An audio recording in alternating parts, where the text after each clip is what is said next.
Hey, what's up guys? It's Rick with the Digital Divide, and today we're going to be talking about the sad state of Xbox in 2024. There's just been a lot of really poor decisions made by the team recently, so I want to talk about that. But before I do, let's start at the beginning. Xbox got their start in the console space in 2001 with the release of the original Xbox. We're unveiling the Xbox. This is the product that will be out later this year, and there's an amazing amount going on. So you may have been wondering what this great device was here. This is the Xbox. And so, for the first time, let me now unveil Xbox. Now, the original Xbox was a terrific system and mostly succeeded on the shoulders of Halo Combat Evolved. This was an amazing game, and Microsoft got really lucky because this was a launch game. It was ready on day one, and it just so happened to be a 10 out of 10 game at the time that it released. When this came out, we had nothing like it in the console space. And although Halo led the charge, it certainly wasn't the only great game on the platform. Games like Knights of the Old Republic, Splinter Cell, Panzer Dragoon Orta, Jet Set Radio Future, Morrowind, these were all amazing games that cemented Xbox as a real console competitor.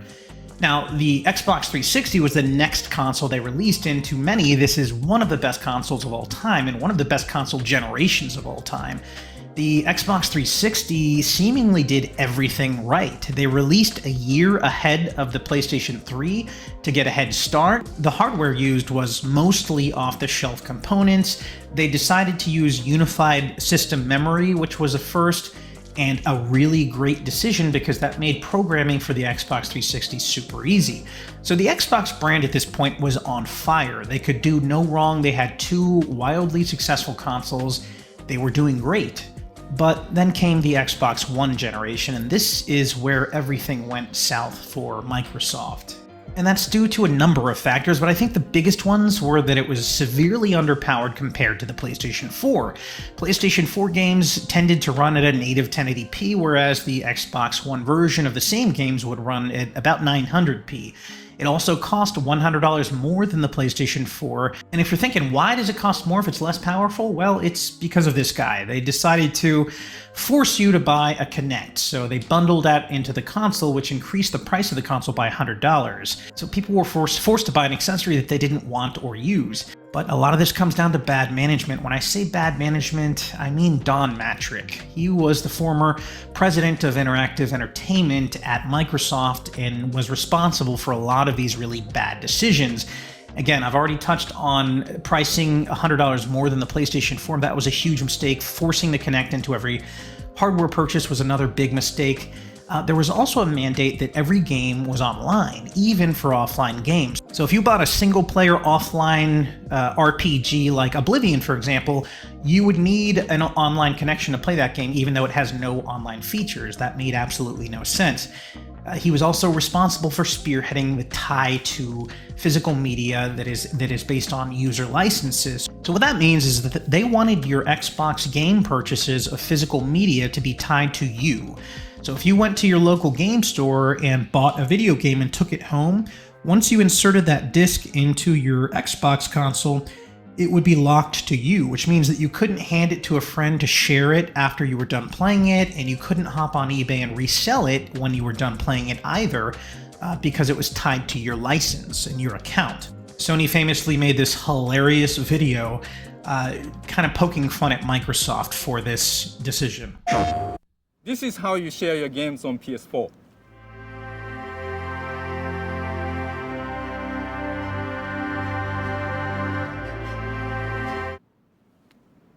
Thanks. PlayStation.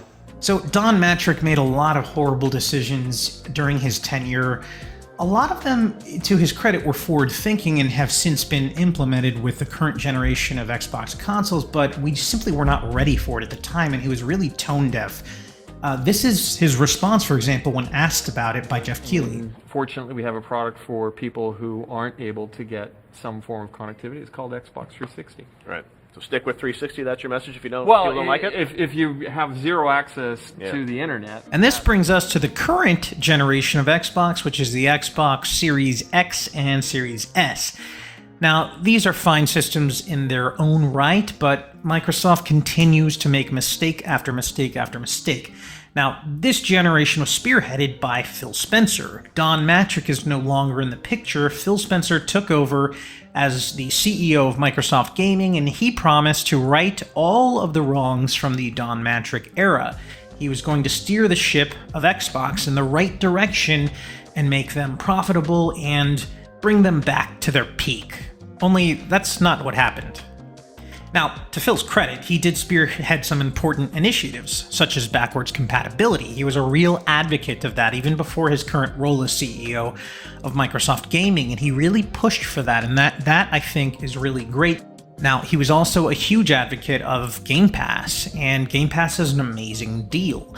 I have been a subscriber for PC Game Pass for almost 2 years now. It's only $10 a month on PC, and you get access to every single Xbox game that comes out from first party, and then you also get a huge number of third-party games. And unlike Xbox on console, on PC, you don't have to pay to play games online. So you get all of the games, all of the achievements, you get crossplay, you get all of that for $10 a month, which is an incredible deal. The problem, though, is that Game Pass was never a sustainable business model. This concept was bred out of desperation. Xbox was last place in the console wars as of 2013, and they have been ever since. So they needed something to pull the masses in, and essentially what they proposed was the Netflix of gaming, and if it sounds too good to be true, it's because it is simply not sustainable. Now, Microsoft recently purchased Activision Blizzard for a whopping $68.7 billion. The problem with that, though, is they did that due to a lack of games. They think throwing money is going to solve all their problems, but it's not. Traditionally, the way that the business model works is that when a game comes out, you spend $70 on the game. Let's say, for example, you sell 1 million units of that game. That's instantly almost $70 million, which is enough to recoup the majority of development cost. But Microsoft is not getting that with Game Pass. You see, the problem is, on Game Pass, it's a great value. But say a new game comes out, say the new Halo comes out, I can just spend $10 to subscribe to Game Pass for a month. I can play the game, I can beat the game, and then cancel my subscription afterwards. So Microsoft is not recouping the initial development cost of their first-party titles anymore as a result of Game Pass. And this is the reason why they've recently put their first-party titles like Grounded, Pentiment, Hi-Fi Rush, and Sea of Thieves on the competition's platform. These are smaller games, and they are now available on PlayStation 5. And this is why, despite being less popular, PlayStation Plus really is a better business model. Say, for example, Sony releases a new Spider-Man game. They sell it for $70 a pop, and they sell a few million copies of that game. So right off the bat, they've recouped their development cost for the most part, and later on down the road, after they've made their initial money from the first 3 months of selling the game at retail, then they can put it on PlayStation Plus, and they get that additional revenue from people that did not feel the need to play the game the day it came out. They decided to wait, and now they're going to subscribe to PlayStation Plus and play it there. So they get additional revenue on both ends. And this leads me to the point of today's video. Recently, Microsoft shut down some of their best video game studios, including Arcane, Austin, and Tango Gameworks. This is one of the most baffling and idiotic decisions I've ever witnessed in my entire life, especially for the Xbox brand. These are two celebrated studios that have made some of the best games ever made. Everyone loves them, and I'm going to get into detail here on why this might be the final nail in the coffin for the Xbox that I knew and loved growing up. So let's start with Arcane Studios. This is one of my favorite developers. I've been a fan of theirs for years and years and years. One of the first games I ever played from them was a game called Dishonored. They also made the Prey series, which is incredible. They also made the recent Deathloop game, which is really great. This is a very storied and celebrated publisher that a lot of people love. Now, their last game was Redfall, and Redfall was not a success. It didn't do well. It was a buggy mess at launch. This was mostly due in the part of management. There was a shift to develop story-focused single-player narrative-based RPGs and implement all kinds of multiplayer BS. This was not their idea, and I don't think that making one bad game should set the precedence that you are going to be shut down unless everything you produce is perfect. Let's take a look at Tango Gameworks. This is also an amazing studio under the umbrella of Bethesda. They made the Evil Within franchise and the Evil Within 2. I'm not exaggerating or joking, this is one of the best survival horror games I have ever played in my entire life, and Sony does not have a studio under their belt that makes this style of game, so this was a huge feather in Microsoft's cap.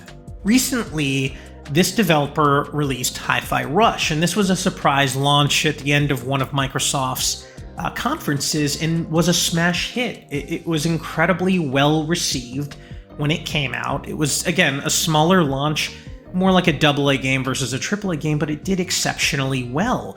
Everyone loved this game. It reminds me of the kind of game that would release on the Dreamcast or the GameCube. It is a really artistic-driven, arcade-style action platform adventure game, and it was exceptional.